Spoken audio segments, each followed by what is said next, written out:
I'm Kelly Houghton Anderson, and I'm a pretty seasoned trauma therapist and have had kind of a unique perspective on trauma because I have seen it from a lot of different perspectives. So, just kind of to set the foundation of where I'm coming from.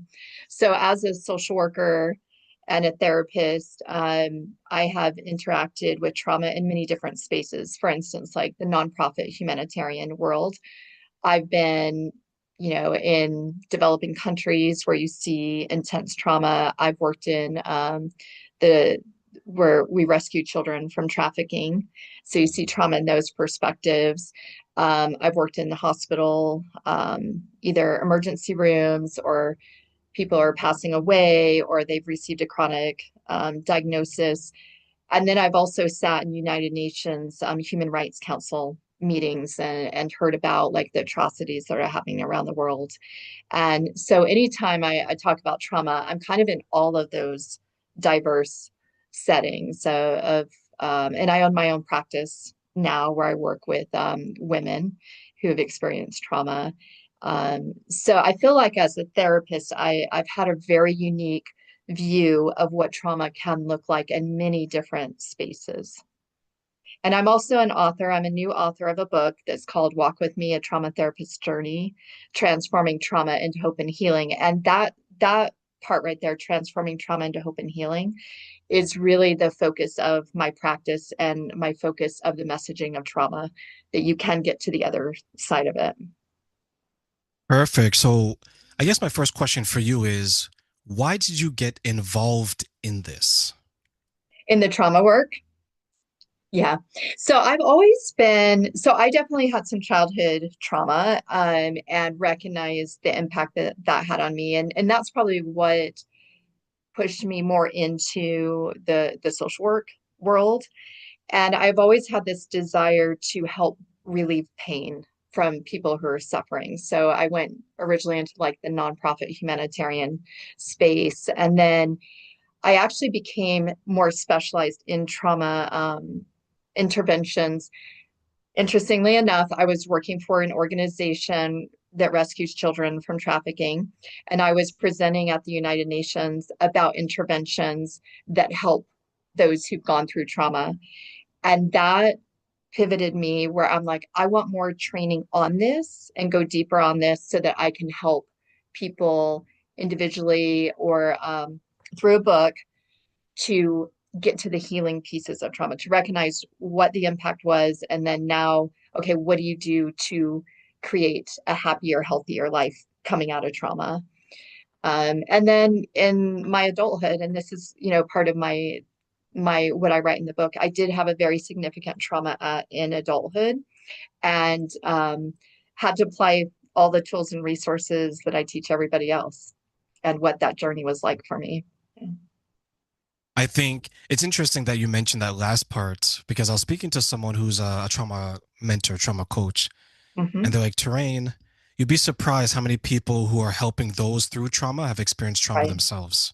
Absolutely. And we, in the therapy world, we kind of joke about, okay, what was your trauma, your negative experience that motivated you to want to not, there's this great desire that people don't feel the type of pain, or you want them to be survivors and thrivers, right? And there is motivation in that. And I will say, I was a trauma therapist before I actually experienced my it was like a really severe traumatic experience, and I am a deeper trauma therapist now because of my own experience and how I had to work through it. And so that empathy piece is real, as we go into trauma work and trying to help others. So, what do you think then is some of the obstacles that people face when they're looking to identify how trauma impacts their life? Right. So, oh, that can vary, but sometimes is the ones that I have seen show up are there is a resistance to even identify or want to contribute that someone's not in control of their behaviors, that something else is, like someone from the past or some trauma is. And so they don't want to um, identify that they're not in control of it when a lot of times they're not. The behavior, the action, their reactions are based on other people or other traumas. Um, the second one um, is, going through trauma therapy, you stir a lot of things up. It takes a lot of time. It takes, sometimes we see things that we didn't want to see, and we have to put in a lot of work. Working through trauma takes a lot of work. Um, and sometimes it's time and money also, right? Like, yeah, it takes effort. And sometimes people don't, they're not in a position or they're not ready to take on that kind of commitment. I remember a time where I had to address my trauma, and it wasn't necessarily that I was ready to address it. It was ready Mhm. to be addressed. Yes, it came to Right? you. It had to be It came addressed. to me. Yeah, it Yeah, had to be addressed, right? And right. sometimes when I look at like addiction, whereas at that rock bottom, they're like, okay, now you essentially have to do something, right? And I Yeah. wonder sometimes, I want to get your perspective, is trauma like that a little bit where for some people, for many people, maybe that when they're addressing it, it's because they can't fall any further into it. Yeah, so sometimes that is true, and other times they can come in because say it's like a marital issue or there's some conflict going on at work or with a family member or something like that, right? Or they're just not happy. And then I can actually, excuse me, then connect for them the trauma pieces that are coming into play with that. So it may not necessarily be that they, obviously there's this subgroup where, yeah, there's a crashing, you have no way but to address it. And then other times it's showing up in other ways that they don't recognize that that's kind of their crashing moment or their shifting moment. Can that be scary for some people to come face to face with their own trauma Mhm. and how they're going to maybe overcome it when they can't run away from it anymore? Right. Yeah. Yeah. And if, like you said, with the addiction piece, is once you start recognizing the negative impacts it keeps having, um, everybody has a choice. Either we're going to make the change or we're going to keep living the way that they're living. And some people will keep choosing to do it the hard way, right? But this other way is the better way, and that is to work through it, learn new skills, learn what we're not in control of in regards to our behaviors and reactions because we're in trauma responses. But it does it does take work. I mean, and like I said, sometimes people just aren't ready or they don't feel that they have the capacity to do it at that time. If I were to look at, let's say, look at myself, who, when I described that situation, I was in my 20s and in my mid 30s now. So Mhm. sometimes I look back and I was like, I was fortunate that it happened sooner than Mhm. later in life, right? Because 20 is pretty young to come face to face with, okay, you literally have to make a decision because you're at the fork in the road in your life. Right. Now, sometimes when I look at maybe some of my past romantic relationships, they were going through what they were going through, but being the partner of someone who is at the doorstep of confronting their trauma or maybe going through a recovery process, how difficult can that be for the partner who is in a Mhm. relationship with them, observing it, and maybe impacted by it? Right. So it can be very challenging. And at this point, even in my private practice, I've worked with hundreds and hundreds and hundreds of clients, right? So I have a pretty good perspective of what can happen. And anytime anyone goes into therapy, it is going to shake up other relationships. You just because you're not stagnant, you're in motion and things are going to come to light. And so it is a partnership process, and hopefully, sometimes things that can happen in therapy is you start a process with someone to work on their trauma, or they're recognizing that some of their trauma is becoming from their partner's trauma, right? Like that can be real. That you start to understand, like, is this other partner willing to be on this ride because it's going one way and that's like the cleanup process? Or is there going to be more of a separation because one's ready to change and one isn't ready to look at everything and clean it up? And honestly, that can be an interesting process as a therapist to watch because I know that anybody who lands on my couch, if they are married, the point of trauma work is to stir things up. Like we want to stir up, we want to look at things because we want to settle it back down in a pattern that feels healthier and brings more joy and more peace. Um, but the partner, if they didn't want to be along for the ride, they're in the story, so they're there. They're so yeah. You mentioned like the impacts of the relationship. So what are maybe, because that's tough. Like I'm just putting myself in that situation. Like Hmm. you've created a life. We're taking a healthy relationship, right? Sure. So Hmm. you've created a life with this person. You love this person. You spent a lot of time with them. And then at some point in the relationship, there's you identify that they're struggling with someone. Like someone in the duo is struggling with something, right? Right. You want to be there for them, Hmm. but a part of them maybe is pushing you away. Hmm. And now you have this conflict like, okay, you have done the work.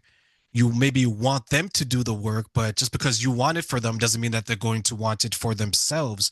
Like, how do you coach both Hmm. to understand that the end goal is a better union between the two, but Right. one person may get it a little bit sooner. Someone would take a little bit longer. Hmm. Someone might have to struggle, and that's going to impact the other person. Like, take us through that process. How do you get them in the mindset to understand that there's going to be some bumps, some big ones, Right. some small ones, but you both can get through this? Go through. So so my work starts with an individual, right? So say I'm working with a client.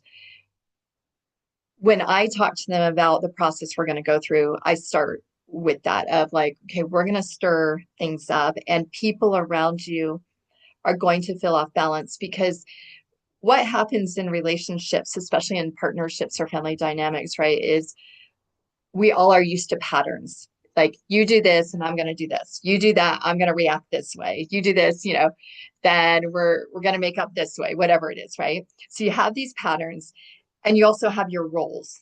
And a lot of times we're in these relationships and roles and we're just doing it subconsciously. We're just like right there doing it, right?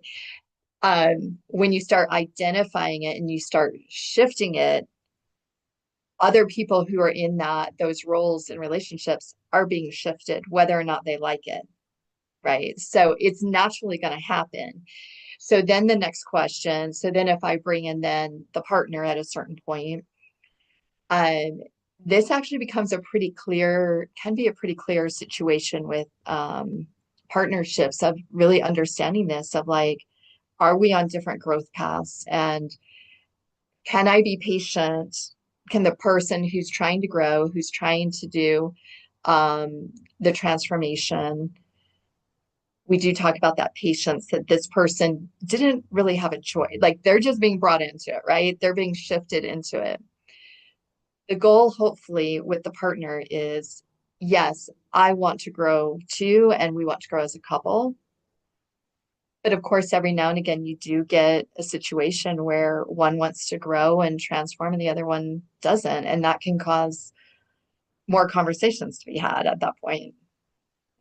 Yeah, like I've talked to a few people and they said Mhm. terrain relationships end. Yeah, they do. Yeah. And I've seen them end. Yeah.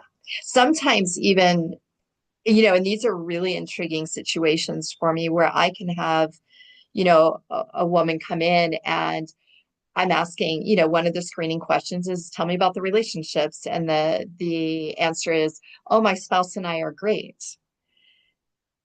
But when we really start getting deeper and the patterns, and maybe they've perhaps been in a narcissistic relationship they didn't realize, or there's some type of underlying abuse that they weren't realizing, or they're really not communicating in a healthy way, but they were used to it because they grew up that way. And when they start shifting that or asking something different from their partner because they need something healthier, I've absolutely seen marriages end because they both can't grow the same way, you know. And I mean, of course, that's disheartening to see that. But it's really intriguing to me, though, how a partner can come in, like a woman can come in thinking that she's unhappy or she's having these distressing symptoms like panic attacks and things, but never associating it with her partnership, when in reality, it is about the partnership, something in the partnership, whether their trauma or some conflict of the way they're interacting together because of their trauma responses.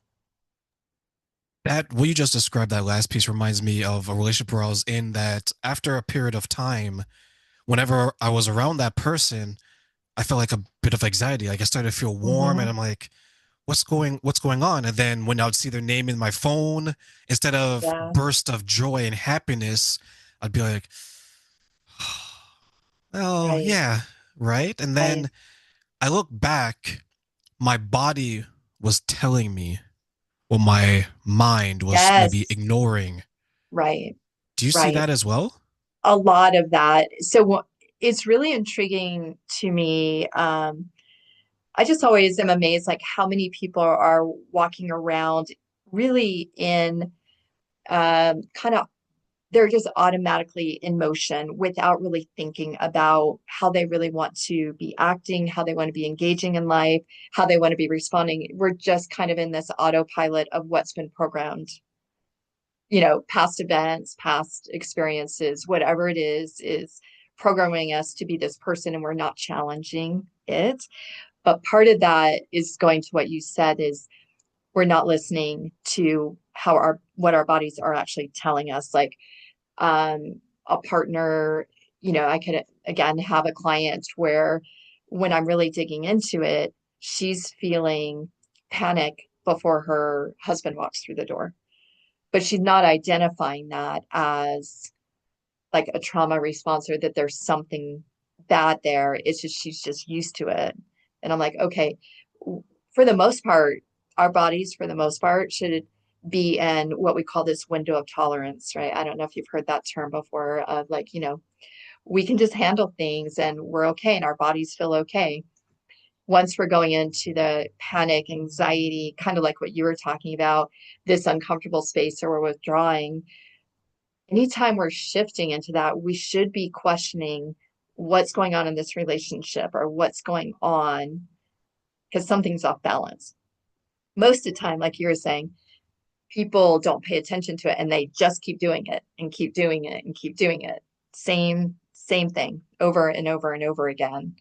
And not knowing the tools and resources that can shift that where their bodies can feel at peace.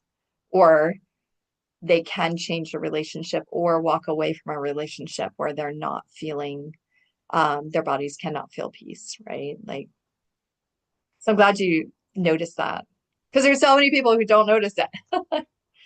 I did because it was it made me uncomfortable and I don't like to be Mhm. uncomfortable. So what I do a lot of is many times I'll sit just by myself, cell phone ringer off, TV off, everything, and I'll just think, right? And I'll think, okay, how did my day go? How could I have made it better? What didn't go well? What could I have impacted? What I have control over, what I don't.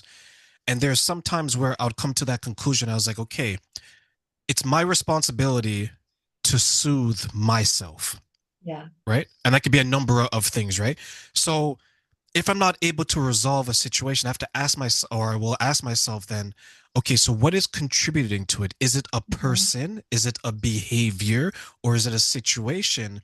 And there's times where I had to get rid of friends because it was a Yes. person, right?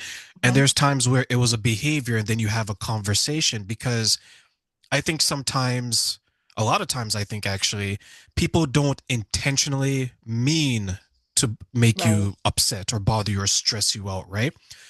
So I share that because when you describe the situation and you said that it was good to identify that, I wonder then sometimes what do you think is preventing people from acknowledging what their body is telling them or acknowledging what they're seeing? that is Right. impacting themselves. So I think, one of the things about trauma and this whole recognition of even like paying attention to our bodies is a newer concept, even in the therapy world, right? Like back in the 80s, we didn't even, PTSD was like, what is even PTSD and what is, and we didn't realize like all the impact that our past really has on our present. And so I think part of it is still genuinely, I think a lot of the community, and I can just say for, women who land on my couch, who are here for therapy, genuinely still don't understand how trauma impacts, how the body absorbs it.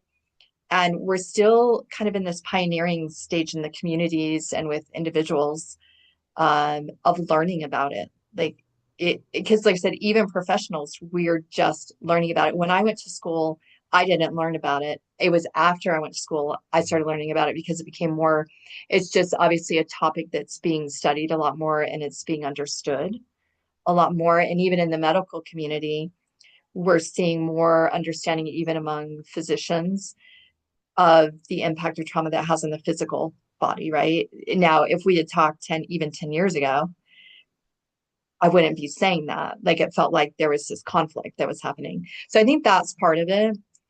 I think the second part, again, goes back to I think a lot of people are busy and they're kind of just caught up in their worlds and they just don't put in the time or they're just feeling tired. And so the thought of trying to put the effort into shift or to pay attention or learn new things, it takes work. And I think that's part of it. And that work for some people can be daunting. Hmm.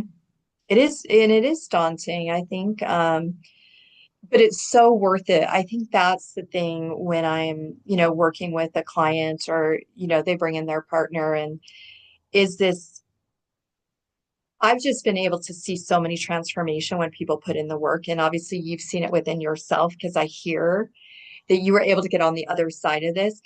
And oh my goodness, like life is so much better on the other side if you do the work. And I wish that honestly trauma therapy and learning the skills would be learned in high school because I think it would help so many people, on being very conscientious of like what is it in life that I'm experiencing it and am I in control of my life? Or is it events or people that are controlling me? And there's something so powerful about when you learn those skills to switch it, like even what you were saying with your awareness of sitting and paying attention and analyzing it. Majority of people are living life without doing those skill sets, which if they did, their bodies, their minds would be so much more at peace and they would be able to experience life in a more joyful space and relationships would be healthier. Um, but again, it's taking that moment of really investing the time to do that. Absolutely. I agree 100%, especially when you mentioned high school. Like I look back at my high school experience. Oh Lord. Yeah. Right? I know they had Yeah. what do they used to call it? So we're going to age ourselves a little bit here, Kelly. Was it counselors? Guidance counselors, I think that's Yes. what they Yeah. called it. Right? Yeah. So they had that back in the 1900s and I remember that because my high school was probably out of all my school years, high school was probably the most difficult just because it was the beginning of the shift of my mindset, as I mentioned, into this person. But I realized I was going to have to leave people behind, Right. right? Yeah. And is that a Yeah. struggle for some people Hmm. realizing that, oh my God, this new version of me, these people, they're not Yes. going to make this journey? Right. And it is hard. And I will say, if I was to assess, I would say majority of my clients, when they go through the work, that is true. Because what happens is you really start to have an awareness of like the unhealthy patterns that have been happening around you. Of course, we can recognize the unhealthy parts we're bringing in, but sometimes you have this recognition, like you just said, that these other people either perhaps they have some type of diagnosis or addiction that they're not changing or not even aware that they want to change it. And then other times, like you said, there's this resistance from someone else of like, well, this is just who I am and take it or leave it, and we have a choice, where I can honestly say that majority of clients had never even contemplated that they actually had a choice, whether to keep a relationship or to let it go. It's like it can really like blow their minds like what? Like even family relationships, right? Like no, when I break that kind of construct down of like every relationship you're in, I say so my perspective is every relationship you're in except a parent role. Like parents you assigned, you show up, right? But the other relationships, you get choices and how you experience relationships. And if that person isn't willing to show up you and say and show up for you in safe spaces, you get a choice, you know, and that is hard. And I I go when clients come to this realization that either they're letting really good friends, they're shifting relationships with good friends or with family members. We do the grieving piece because there is a grieving process, right? People That there forget is about this that. sadness. Uh-huh. There's such a sadness of sometimes of like, wow, this story. I think there's different parts of that. One is, wow, there's this reality of I was living this relationship and never realized really what it was. That happens. And then the second is I um I have sadness because my life moving forward is going to look different than what I expected it would because that person was in my story and now they're not. And there's definitely grieving in that. And then there's, of course, there's also the fear piece, which is I don't know how to navigate this. Like I don't know how to transition this relationship and figuring out how to do that. Um, and welcome to being human. These are challenging situations.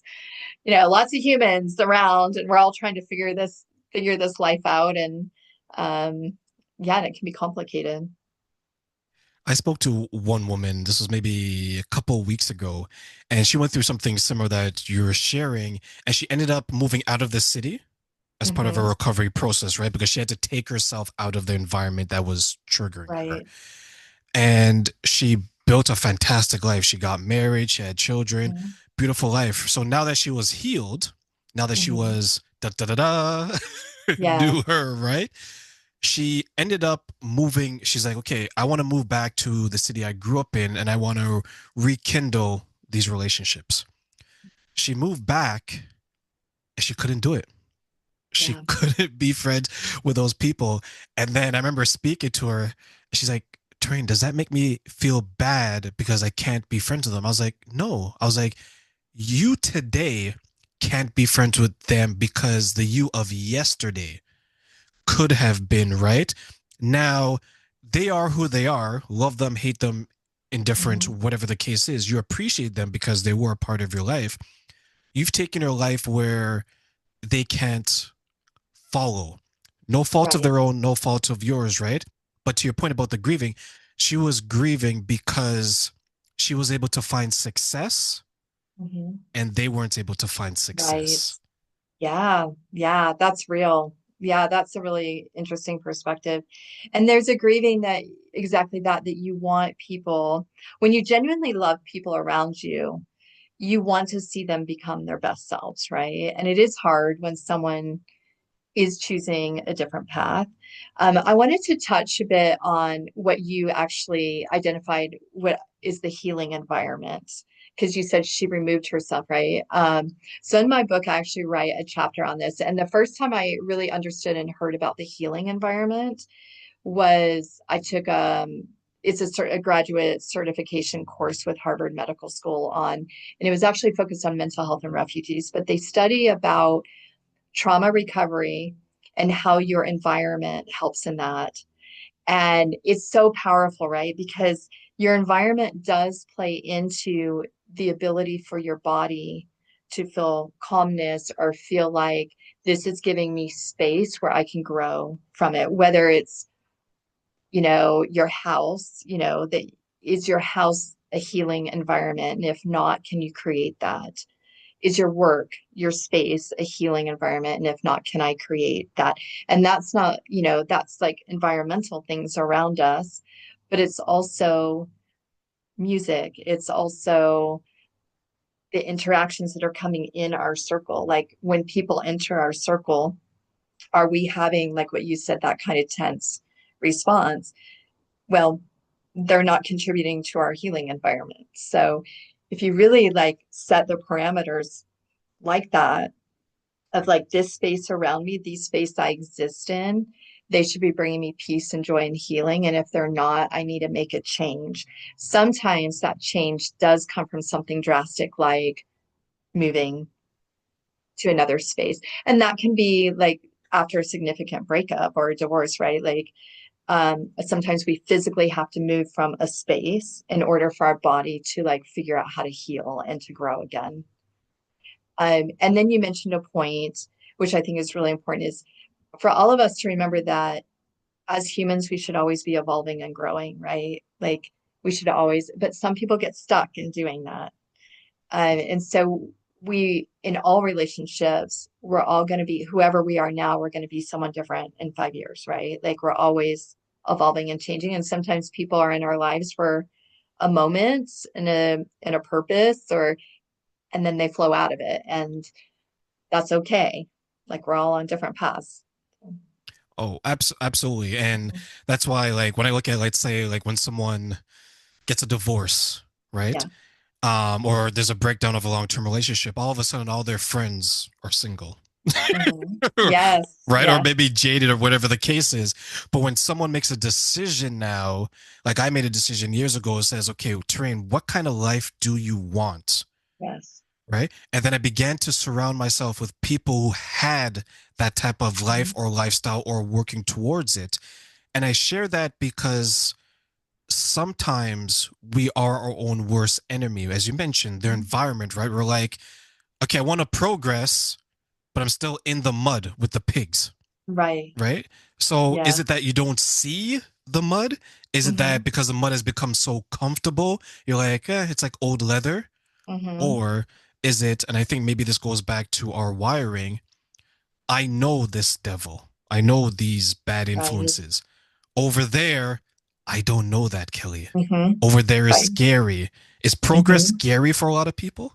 It's very scary. And you did such a good job explaining that. Like, even that kind of complacency of, like, when you said, like, this is just who I know. I know how to navigate this. Even if I'm not living my best life, I get this. Like, I know how to do this. Uh, when I introduce this concept to clients of you actually are in charge of your story, most of them do not understand that concept genuinely. Like they're just in motion. They're parents or they just have these roles. They're an employee, they're this, they're that. And I'm like, okay, but you actually have control over all of this. Most people, I use the analogy of like, are you in the driver's seat, right? Like, are you driving your own car? I'd say majority of people are not. They're not. They just aren't because they're not being aware of it and they're not questioning things. So, one of the questions I will ask a client is like, okay, like who's controlling that experience? Who's controlling that thought? And majority of the time, it can be other events, other people, fears of something, and they're not in control over the story. There's something incredibly powerful once people understand that concept. Like, no, you actually get to live your life how you want to live it. But it can blow people's mind. They're like, what? No, I'm like, it's real. Like, I've seen it over and over and over and over again. And it's a concept that I've included in my own life as, I become an adult, I've learned more skills.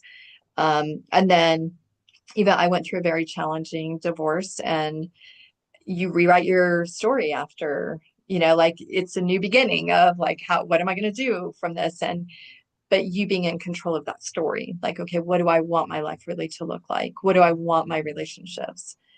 And I do have this, you know, I don't know, like extreme belief. It's like that majority of people are walking around and living their lives not enjoying peace when they actually could be, right? Oh, And I agree. yeah, 1,000,000%. which makes me sad. It makes me sad because I'm like, oh, if only, there's a better way. And once people learn it, I love, like, I can tell when a client has transitioned over. It's almost like this brightness comes in. The way that they come into my office, the way that they tell stories, the way that they're sharing their communication with people, the way they're choosing activities. It's like this shift, this paradigm shift happens, and you can actually see it in their countenance. And I love watching that. Like, okay, they got it. Yeah, yeah, I love that transformation because it's like you put it in front of someone. It's like I don't know if you have children, but it's like a kid, right? I And you put do. their favorite, you do, okay, you put their Yeah. favorite meal in front of them, right? And you see their eyes get big. Yeah. The anticipation, right? And you're watching, Mhm. you're like, you know exactly what they're going through. They may not be able to verbalize it, they may not be able to communicate it in the way that you have in your mind, but you know they'll get there. When it comes to the recovery process, Mhm. I know it's different for each person, Right. right? But what are some of the commonalities that you see during that process Right. for people? Well, the interesting thing is, again, so if you look at, so my perspective of, like, I've seen such a variety of people in trauma, right? Like extreme where, and I'll just give an extreme, like sitting in a human rights council meeting where the lady next to me is talking about how her whole family was killed in war, right? Like you have that, you have the chronic illnesses, you have the divorces, you have the child abuse. I mean, so I have really genuinely been able to understand and kind of study trauma in all kinds of spaces. And what I've come to realize, and I was able to actually write this in my book and make it segmented like this, because there are commonalities among all of it. Just like grieving, right? So grieving, there are stages to grieving, whether no matter how someone passed away, you can still grieve. It's different scenarios, maybe different relationships, but the grieving process is going to be similar.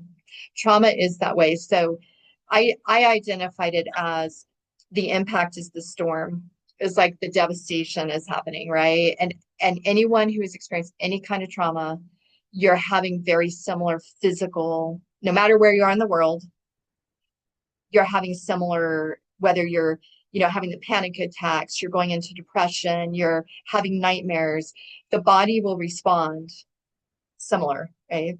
The same then goes to, I call the next stage the clearing stage, meaning this is the stage, and I have a picture. So in the storm phase, there are actually pictures I had my son draw of me. But the storm phase is like this girl is like hunkering down in this tornado, and the house is flying and the cow's flying because your freaking world is blowing up, right? And you're like, what's going on, right? The second one is like this girl is like getting up on her knees. She's disheveled. She's looking around. Things are settling down more. The sun's coming out a little. And that's the beginning of the recovery phase, right? Like I'm looking around and I'm like, okay, what damage has been done? And where are my resources tools? We're all going to go through these similar patterns. So then this is where that healing piece starts. And that's where you're having, you're doing the therapy, or you're implementing yoga, or you're implementing, healthier patterns in your life, or surrounding yourself with support groups or whatever. There's so many tools that you can put in this space. One is the healing environment, right? So there are all these tools that we can all pick from and start to choose, like, just like if had a medical condition, what are you starting to put towards it to heal the body? The third phase that people will go through then is the sunshine phase, if they do the work in the clearing phase. And this picture I have is a girl who's standing. She has a sunflower. There's flowers around. There's the sun, but there's still some wind going because we're still going to have some triggers, like we're still. And this is like that post-traumatic growth experience, right? Where you can start to see gratitude in things. You're seeing the silver linings. You're seeing the growth that you have done. And this is where you're really claiming that peace and hope and joy, right? So I have found no matter what setting someone has experienced trauma, it could be someone who got paralyzed, it could be someone who's coming out of war, it could be someone who's coming out of divorce. The body will experience similar patterns to these phases. And so, and that's what I teach clients of kind of where they are in the phases and then what can you be doing in this phase? And the cleaning phase, that clearing phase is the healing. We're throwing those tools at the trauma. We're learning new skills so that we can get to the other side, which is the sunshine, right?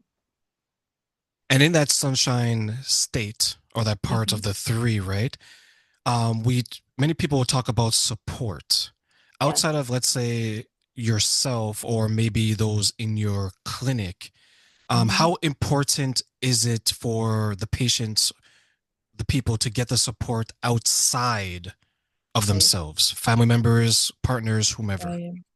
It's actually really important. And again, that's something I highlight when I'm sharing with clients or sharing it, through the book to get more information out there is community and mentorship is a very significant part of healing. And again, it goes back to that screening though, where you're going to pay attention, like who's making me feel worse and who's making me feel better. Um, so and every category of trauma, again, whether it's medical or divorce or um, some other, I can't think, like say, like even a natural disaster, whatever, there are actually support groups in all these areas. And we're really privileged because social media opens up a lot of that for us, right? Is we can find those support groups and those mentors.